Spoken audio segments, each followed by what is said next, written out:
Hello, Special Needs Supermom. Nadine here with yet another episode of the Special Needs Supermom podcast. Today's topic, depression and special needs. Heavy topic, heavy subject, but it's such an important thing to talk about because,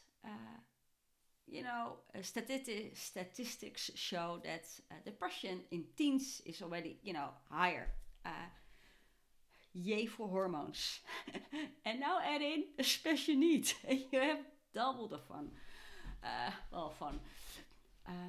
And I was gearing up for another podcast day this morning. And I was driving Supergirl to her job she has on the side. And I was mentioning something about a girl saying, well, you don't have a life if you're in a wheelchair, And Supergirl said, well, Mom, I would say, you're absolutely right. And then roll away. And as a parent, it hurts and it sucks. So threw away my script for today. It's going to be a raw episode, I think, but it's so important. Supergirl is now 16 years old, and she had her deal of, she had her share of stupid stuff to deal with in such a young life. And in this episode, I want to talk a little bit about, why the chance that when you have special needs and you're a teen, the chance that you might get a depression is higher. What's the reason behind this? But also why it's so important to not hush it, to not shush your kids, to talk about it, how you can recognize possible depression and what you can and can't do. So, I wrote down a few words because all the emotions. As a parent, it is already hard to see your kid, dealing with a special need, and then add depression. But it's not so weird if you have a disability, or you're wired a little bit different. That at a certain moment, especially when you're a teenager and you're, getting older, realizing what the normal world is like, what you can't do, or what you struggle with more than your peers, it's not so strange that depression can arise. Supergirl early on had to give up ballet. She had to give up ballroom dancing, which she loved, because she couldn't do it with her juvenile arthritis. And when she was a teenager, at a certain moment, she told us that, Mom, I already gave up my dream of what I wanted to become when I was 11 years old, because I realized, and when she was 11, she had a really bad episode. A really hard time with her juvenile arthritis. The disease wasn't going well. She had a hard time, therefore, she missed out on school a lot. She was tired a lot. Teachers didn't understand her. Her peers didn't understand her. So, bad timing. And she told us later on that at the age of 11, she realized, I can never have a military career like my dad. Her dad is in the army. And that's all she ever wanted to do. And she really is a daddy's girl. But she always wanted to join the army. And when you hear your teenager say, I already gave up my dream when I was 11 years old, realizing I can never do that. And my first reaction as a parent is, they had career days. And I was like, well, in this day and age, everybody should have a chance, and you can even join the army if you're in a wheelchair. And she's like, no, I can't, because I can't do the same shit. Yes, there are opportunities behind the desk, but I didn't want a desk job. I wanted to be in the field, and so my first reaction was trying to throw great examples on her, the Paralympic athletes, great positive role models that are in a wheelchair. And she's like, you're missing the point, Mom. So at an early age, and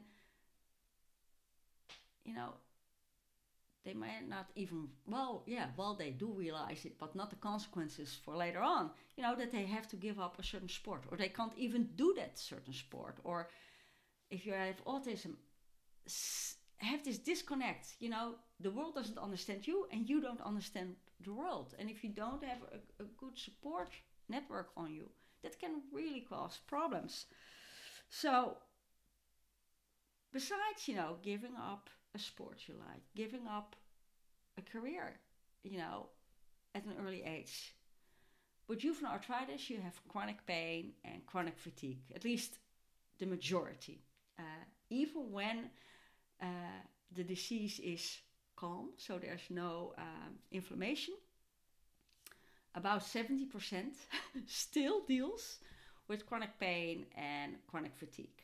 And they're doing a lot of research around this, and Superco was in a study as well. But there's no quick fix. There's no quick solution. At a certain moment, you can throw in all the pain meds you want. Doesn't work, works less. So imagine being a kid. It's already hard then. And when Superco was really young, that was the blessing of being young.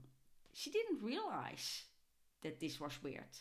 So when we found out she had juvenile arthritis and uveitis, an autoimmune disease, I remember when they discovered this, she said, "Oh yeah, Mom, but when I was younger," she was 5 at this time, she said, when I was younger, I could see everything, and now I can only see this part." And we went like, "What?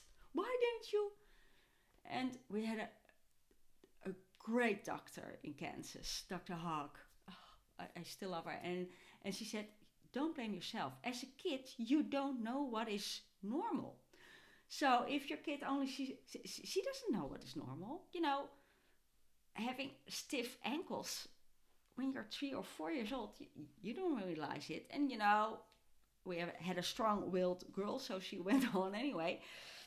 So you're a kid, you're a teen, chronic pain, chronic illness, having a disconnect with your peers, because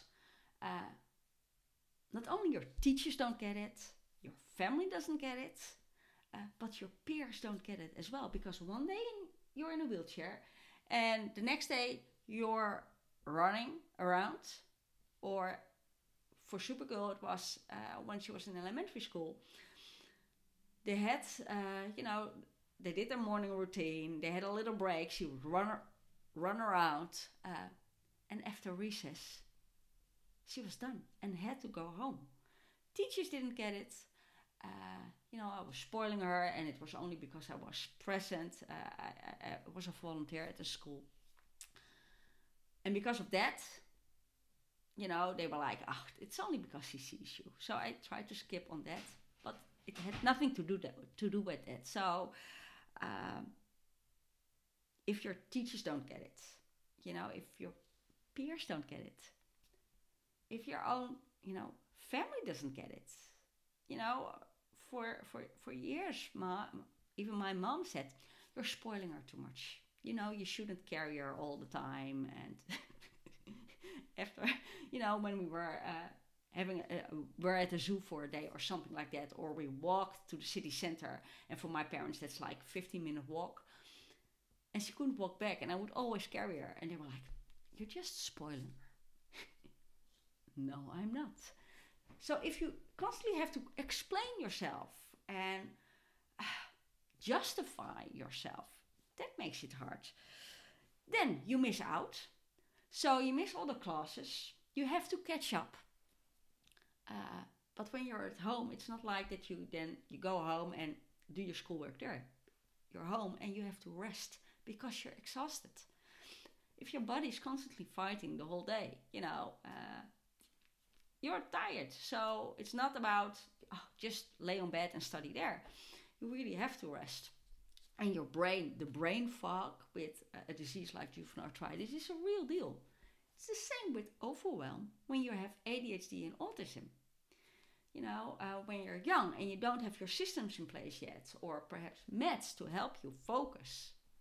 And even when you have meds, after something that costs a lot of energy, you need to relax. And it really takes time. So you're missing out all the classes. And now when Supergirl's in high school, she's a senior. And all the teachers expect her, if you might miss a class, just ask your peers or ask us. But if you're really tired and you constantly have to chase everybody, first of all, they're a teen. So other teens are not explaining it really well. They're just, it's just this, or it was just that. But doing it at home by yourself is not the same as being in a classroom with a teacher. You don't ask questions if you're online that easily. You don't ask questions if you struggle with a certain thing. And to be honest, you also can't expect it from a teacher to explain a whole chapter to a kid separately from the rest. And then, of course, kids, like I already said, you're different. You can say that you're equal. And there's inclusion, and everybody is okay and everybody can have the same chances. It's not true. If you, Supergirl doesn't have to go to, how do you call it? PE. Because she seriously can't. Sometimes she joins in a lesson and she pays for that for like 2 days. And then you're a teen. If you're a kid, it can already be hard. But imagine being a teen in high school. High school is already way more brutal. But it's also the time that everybody talks about their dreams and going to college and working working. And for Supergirl, it was like, how can I even go to college, have a career, or work if I can't even go to high school or even elementary school full time? So combine all that, it's not so strange that special needs children deal with depression. And of course, as a parent, you want to just...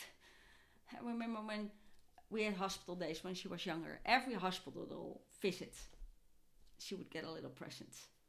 Good results, present to celebrate. Bad days, bigger thing too.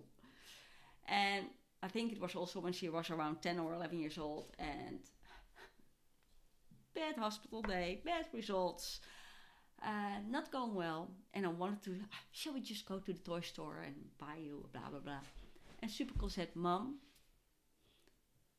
buying me a gift doesn't make it go away, doesn't make the situation better. And she's right, but as a parent, seriously, you just sometimes just want to, put them in a little box. Bubble wrap around it, protect them from everything. If you could, you would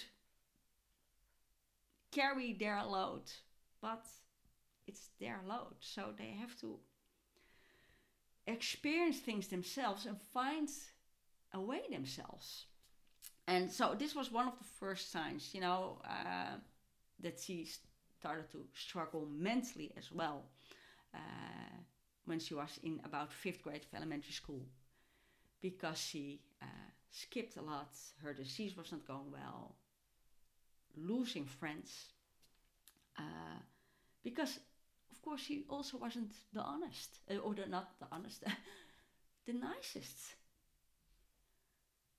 sometimes. And that was just because she was, in a lot of pain, and if you're constantly, your body is constantly fighting itself, really. you don't have the energy for stupid, normal chit chats, and you can be angry if everybody's like, yeah, let's play tag outside during recess, and she can't, and people and your friends just don't understand.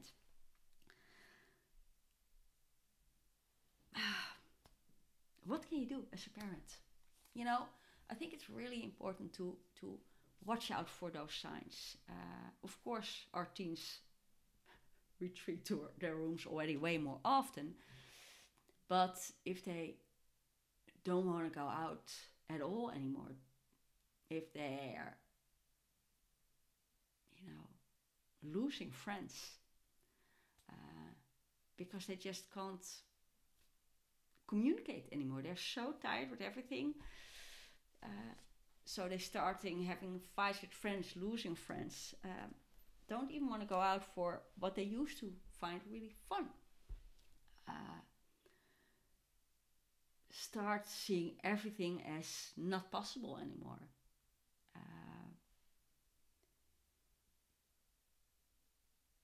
And that's hard. Luckily, I already saw when we start to pick up those signs, and in the juvenile arthritis community in the Netherlands, I know a few parents, and this was a topic. Do you see this happening in your teen? And then here and there you started hearing parents, well, my daughter or son is going to therapy for this. Not physical therapy, shrink kind of therapy. And it's still not really talked about or accepted that much, because mentally you should just white knuckle your way through all the shit that happens in your life. Well, if you have a headache, you just take a pill. And more you heard parents talk about the subject. Does your kid struggle with this as well? What do you do about it? And we decided, I think it's important, and we just didn't drag her to therapy, but we talked about it with her. Do you think it would be helpful? Because why not just talk to your mom? Well, I'm her mom. I'm one big mama bear. And like I said, when she struggled with a wheelchair, my first reaction is throw positive examples on her and trying to make it look positive. But it sucks. A wheelchair sucks. Seriously. Even, we are blessed that we got a wheelchair from the city. They provide those services if you have a disability. And she got an electric bike from the city, and she got another electric device for her wheelchair. She loves that thing in the evening when it's dark. During the day, it's way too confronting because everybody stares at you. The same with the wheelchair. Everybody stares at you. So, rabbit hole. Kids also see that you're hurt, see that you're stressed. Kids will try to protect you and not say much because they see that you get upset. And sometimes they just want, to talk about it without you offering throwing a solution on it. They just want to be able to talk about it, or just be able to say, it sucks, and all they want from you is that you acknowledge that feeling, that you say, really, yeah, you're totally right. This just sucks. And that's it. Sometimes a hug, sometimes just to be left alone. At a certain moment, so we decided, I think we need outside support for Supergirl. And when you're going down that road, and luckily, where we are now, it's also talked about at the children's, I would say children's mercy, but that was in Kansas, but the hospital she's seeing, well, the hospital she's going to now, that, they talk about therapy for kids. They make it, if they see a kid is really struggling, if they see, and how do you see a kid struggling with their disease. If you're at the doctor and they're saying, well, how is it going? And Supergirl is great saying, I'm doing fine. No, she's not. And within a sentence and a half, she will talk about her rabbit. She will make the subject about her rabbit instead of talking about what she struggles with and the pain or anything. And why? Because she's like, it's not going to help anyway. I can talk about it, but seriously. And yes, meds can help, and of course, but if you have a certain level of pain and fatigue, certain level of the disease, it can be, it's hard sometimes to find the right medicine. Then you get older, so your body changes. Sometimes you need a new kind of medication because the older one doesn't do the trick anymore. And that's a long road. It's a painful road. And then you kind of lose confidence in your own body as well. Can you imagine how that is, that you can't trust your own body? So our rheumatologist makes this a topic as well. I think it would be wise to. When she was younger, we went to a therapist. And this is really important. If you go down this road, don't force it on them. Because if they don't want to, you won't get anything accomplished. Second, so talk to them about it, saying, would you think this would be helpful? That you can talk to somebody that's not your parent and it's on your case.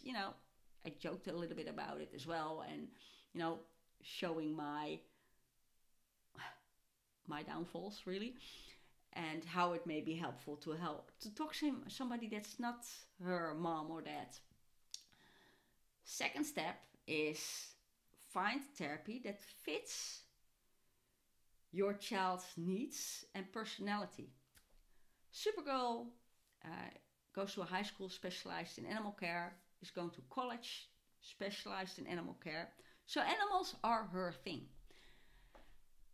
And maybe also if you have a kid that struggles expressing themselves, a creative therapy or animal therapy can be a great option.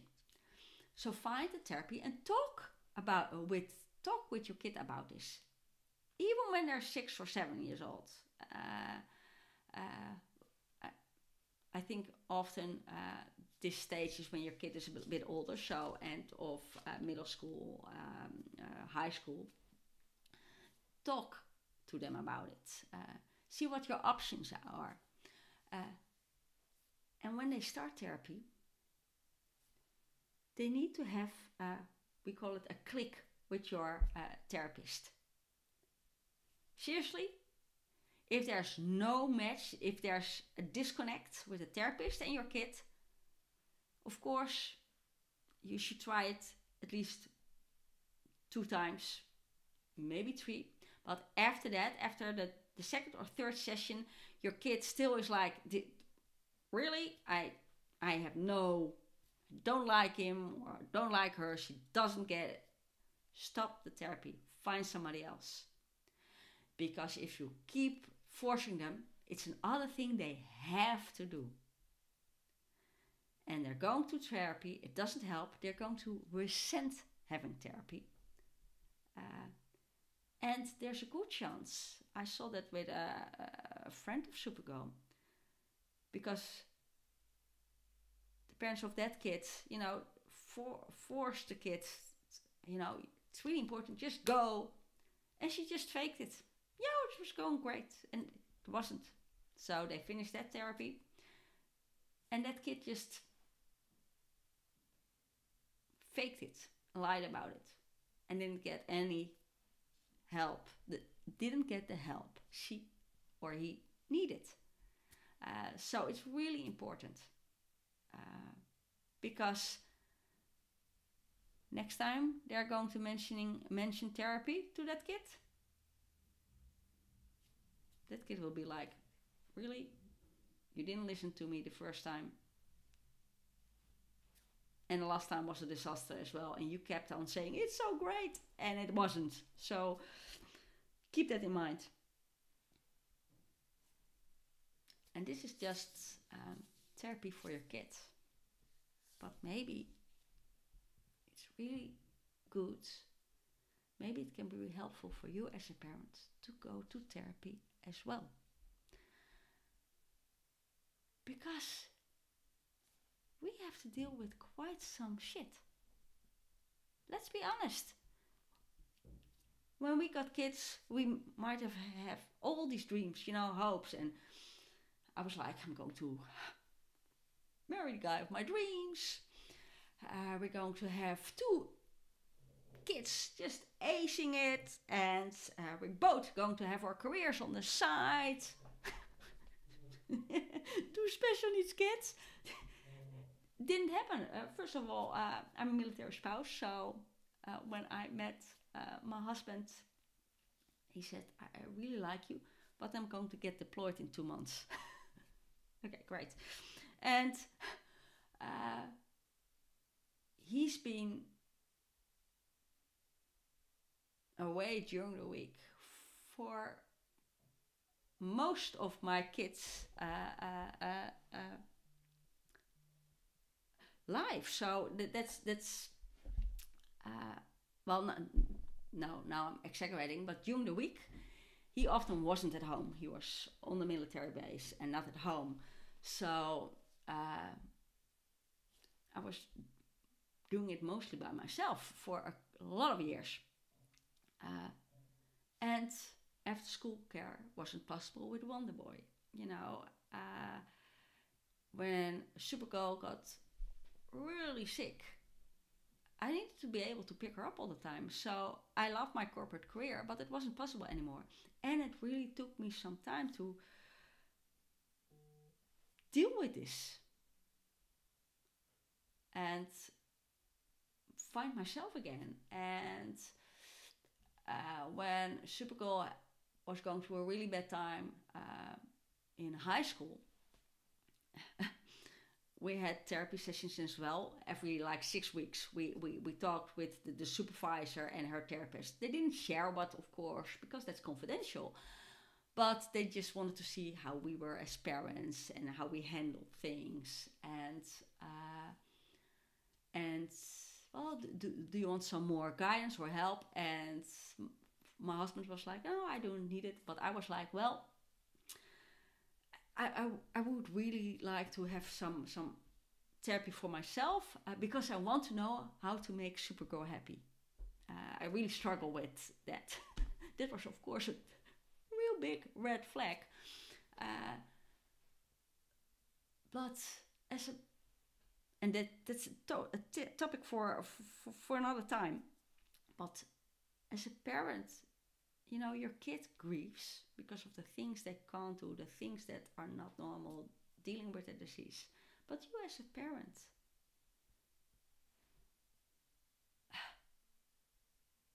sometimes need help too, because we grieve as well.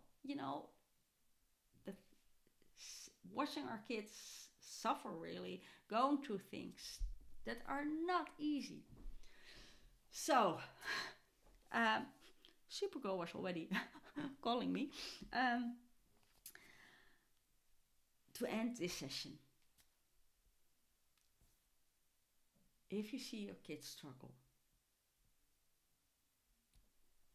don't hush it away. Let them talk about it. Or just listen. Maybe talk to your teen, if they would like to have therapy. And sometimes they might not, but talk about this maybe with a specialist, with your kids. Find a therapy if, you and your kid think this will be helpful, that matches your kid's personality and their needs. Supergirl first went to therapy where they had animal therapy, and that was great because she has several rabbits, but she has rabbits that have an issue. Often she goes to an animal shelter and chooses a rabbit that has something. And her therapist later on said, that's her way of, dealing with her own disease as well. And allowing those rabbits to, even if they have a disease, that doesn't mean that you should kill them or, they have a chance on a great life as well. And now she's seeing someone that has a chronic disease as well. Because if a normal therapist says, oh, you just have to find your way with chronic pain and fatigue, she's like, you have no idea what you're talking about. So she now has a therapist that also has a chronic disease and also deals with chronic pain and chronic fatigue. So the therapist knows what she's really talking about, and that is something Supergirl needs at the moment. And it maybe also can give her a glimpse of how it can be and what needs to be done in order to get there. That was today's session. Seriously, I've got, cold coffee now. I need wine, but it's only in the morning. Now look out for your kids. If you see they struggle, don't hush it away. Just listen. Sometimes give them a hug. Acknowledge their feelings. Yes, it sucks. Don't hush it away. Defend them fiercely against the outer world. Because even family can be making it worse, really. And maybe that's where you can come in. Explaining, repeat what it can look like if you have a chronic illness. What does it mean in day-to-day life? Why do they struggle with A, B, C? Why can they run at one moment and need to go lie down the next moment? That's where we as parents maybe come in. Because as a kid, at a certain moment, you're done explaining. And if you think therapy is in order, talk about it with your teen. Find a therapy that matches their needs and their personality. And if it's not a match, stop it. Because you will only damage more if you force your kid to go to a certain therapist or therapy. And maybe, think about yourself as well. Because our kids, we deal with not a lot of regular shit. So it's totally normal to have some medicine for your soul as well, in the form of therapy. That was it for today. Let me know what you thought about it. Respond in the comments. If you find that a little bit too much out in the open, send me a personal message on Facebook or Instagram. You can find me on Special Needs Supermom Podcast on both platforms. And there's a private Facebook group for special needs moms as well. So if you Google Special Needs Supermoms on Facebook, you will find me as well. You will recognize the little stick figure mini-me with a glass of wine and a lightsaber. And just launched and fixed stuff. The Special Needs Supermom website is out there as well. So if you go to specialneedsupermom.com, you can find all the episodes. I'm placing a lot of blogs on the subjects I talk about it on as well. You can find the Special Needs Supermom planner. I just fixed my Etsy link. So, yay, the banner is lifted. You can find me there as well. And please rate and review this show.